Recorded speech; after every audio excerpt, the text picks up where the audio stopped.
23ABC's Digital Update is brought to you by Motor City Buick GMC. Good evening, I'm Brandon Johansson. Thanks for being with us. Here's what's happening tonight in Kern County. A brush fire sparked up on the south side of the Kern River in the canyon at around 11 this morning. The so-called Greenhorn fire closed down lanes at the mouth of the canyon. Crews were on scene battling the blaze while CHP handled traffic in the area.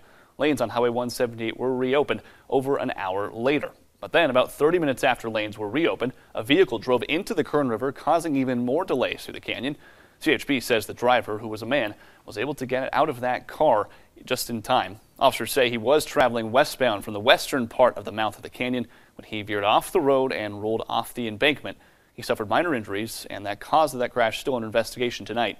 CHP had to escort traffic through one lane, but traffic is flowing smoothly now. And finally, Valley Youth Football helped put on a safety event for youth and high school football coaches today, held to educate those coaches on health and safety methods in football. Specific topics included concussions and exhaustion from playing in the heat. Organizers say that those educational sessions are very important as we approach football season. And speaking of heat, here's Leah Pizzetti with a look at your forecast. Yeah, Brandon, we continue to monitor this air quality alert for all of Kern County and really all of the valley north of us as well because of the fires burning north of us. So this is going to continue until those fires are put out, which right now we're not quite sure when that will be. But this does mean that our air quality is worsening. You've seen that haze across Kern County, and it's going to continue for at least a couple more days.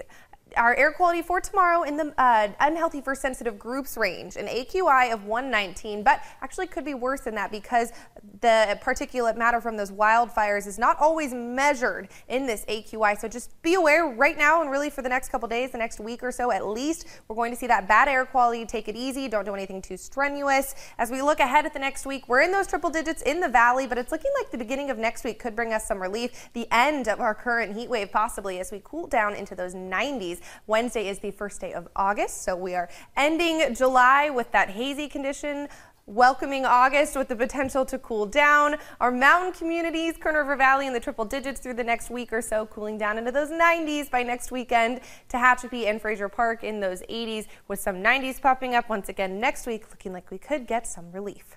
Looking forward to that. Thank you, Leah, and thank you for joining us. Have a great night.